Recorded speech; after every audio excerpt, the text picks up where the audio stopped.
Yeah, pause YouTube, 6fthax here. Have for you guys today a pretty good, close Uber's Wi-Fi battle I had against CSTD 11 off of my Discord. If you guys do enjoy the video, make sure to Continental Crush that like button down below. And the team I'm using is a pretty cool team I got off of Harris's Discord, I'm pretty sure. I'll leave a paste pin to it down below. Looking at my opponent's team though, he's got a very offensively based team. Depending on what kind of Arceus set that is going to be, it will determine on how I can play around it. If that is a Z-Hail Kyurem White late game, that could actually be a humongous problem. And not to mention that Primal Groudon, also depending on the set, could be a little bit hard for me to deal with, whether it be an offensive or just supportive set. It's going to be hard to take down or just check. So I'm going to be leading off with my Salamence, as he's going to be leading off with his Dialga. I was really hoping he would not lead off with this Dialga, because I thought that he would lead off with the Primal Groudon, because I thought he would have maybe thought I would let off with my Primal Groudon, but no. I get the worst end of these lead matchups turn one, so I have to choose something to potentially take a Draco Meteor or take a potential Flash Cannon. And because I have Arceus Fairy on this team, I really don't want to switch that in to a Flash Cannon, because he really has no drawback in going for Flash Cannon, but he is actually going to make the more aggressive play by going straight for the Draco Meteor, as I make a questionable play by bringing in my Groudon. I guess in hindsight, what I could have also potentially switched in was my Ferrothorn, but luckily it turns out that he is just running, I'm guessing, the standard Dialga spread, which is max HP, max special attack with no speed EVs. And because this Groudon does have a little bit of speed creep, I will be able to outspeed the Dialga and knock him out with the Precipice Blade. There's no way that crit mattered, especially because he didn't have the Shuca Berry. So an Adamant max attack Precipice Blade always knocks out non-Shuca Berry Dialga. And it's actually really good for me because I'm able to get an early 6-5 lead, and because rocks are on my Arceus, I don't really lose entirely too much by losing my Groudon turn 1, although it would have been nice to have maybe later in this match. So he's going to end up bringing in the Arceus here, and he's going to knock me out as I cannot get a free switch into my Salamence. The main reason I didn't want to bring in my Marshadow was because Chople Berry Arceus is something that's kind of become a little bit common in Ubers from what I've seen.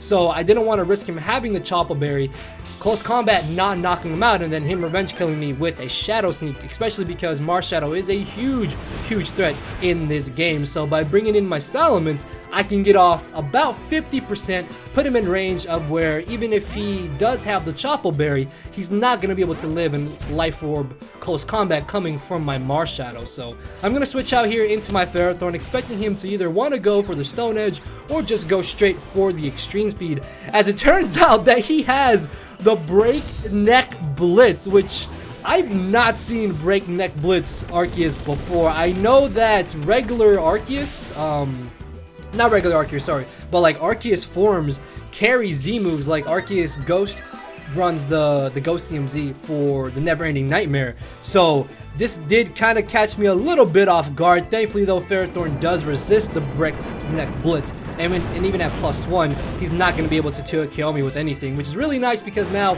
I can get off a good amount of damage with my Gyro Ball here on this Arceus, putting it in range of where my Marshadow can come in, outspeed it, and pick it off with the Hidden Power Ice. It does kind of suck that I lose my Ferrothorn, because this was essentially my only real switch in to Mewtwo, and now Mewtwo could be a huge problem. But typically Mewtwo always carry Fire Blast, a Flamethrower even, or Aura Sphere and Focus Blast. So even if I had still kept Ferrothorn to switch it in to the Mewtwo, he then would have just been able to knock me out. So I didn't really feel that I lost entirely too much by losing my Ferrothorn so early on in this match. So I'm able to revenge kill the Arceus, which is really great, as in comes this Majestic monster right here. Look at this, man. Shiny Primal Groudon is just beautiful, especially in Citra, man.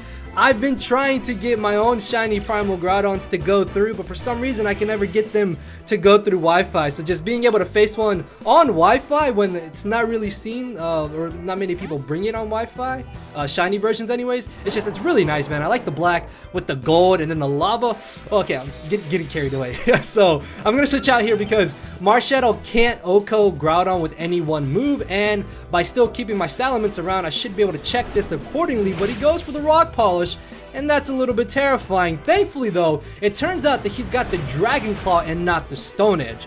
So at this point I'm thinking, After getting off this damage with Double Edge, I put him in range of where Ho-Oh should be able to revenge kill him, because typically Rock Polish or Double Dance Groudon run dual stab with Fire Punch Precipice Blade, and then setup moves, and then either Stone Edge or I guess in this case Dragon Claw. So at this point, I'm convinced he doesn't have the Stone Edge, so I should be able to chew one hit. Even a crit will not be able to knock me out, and Choice Banded Adamant Earthquake will definitely be able to finish off this Groudon. I think the minimum damage was like 53%, which was around a little above 50%, like maybe 50-55ish%. So as long as it didn't get like an absolute minimum damage roll, if he was at around 55%, I was guaranteed to knock him out. So down goes the Groudon, crit didn't matter, as in comes the Mewtwo, and this is actually a little bit scary because it turns out that he's a Mega Mewtwo Y.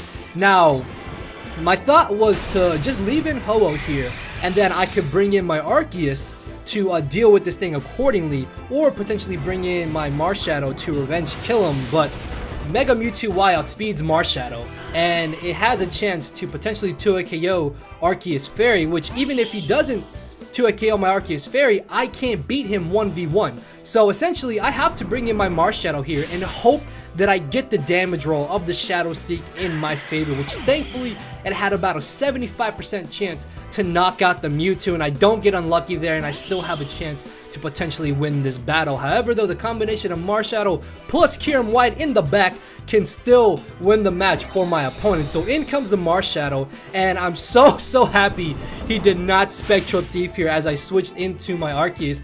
And because that Shadow Sneak did about 25-30%, I know that that thing is definitely Choice Banded because it didn't take Life Orb recoil, and if it was Z-move, it wouldn't have done anywhere near that much damage. So I'm basically free here to go for a Judgment. Unfortunately though, I don't knock out the Kyurem on the switch in, and if this had been Scarf Kyurem and he went for the Ice Beam, he would have put me in range of where Marshadow could have came in, gone for the Shadow Sneak, and then knocked me out, and it would have come down to a speed tie between my Marshadow and his Marshadow for Shadow Sneaking, except for the fact that he's actually Adamant Choice Banded and not Jolly Choice Banded, which means I would have won the speed tie, but I still think it would have been a roll on whether or not Shadow Sneak was going to be able to straight Oko Marshadow. So at that point, he still had a chance to win. Thankfully though, Arceus is a monster, and I'm able to pull out the victory. I'm not going to lie, I really thought I was going to get swept by the Primal Groudon after I saw it go for Rock Polish, but the fact that it had Dragon Claw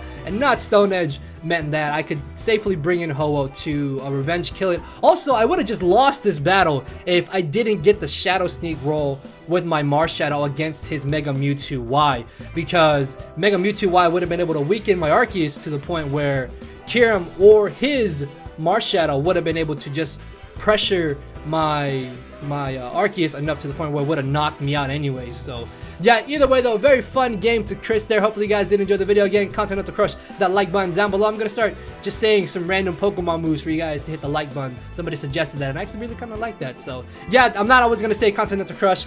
I'll probably just switch it up to some other kind of type of moves as well, because I feel like that's just kind of fun, adds a little bit more to the videos, I feel like. Either way though, hopefully y'all did enjoy. You know what to do. With that being said, I'll see you all tomorrow. If I have time, we'll definitely be uploading a showdown live along with another Wi-Fi battle. So thank you all for watching. Later, everybody.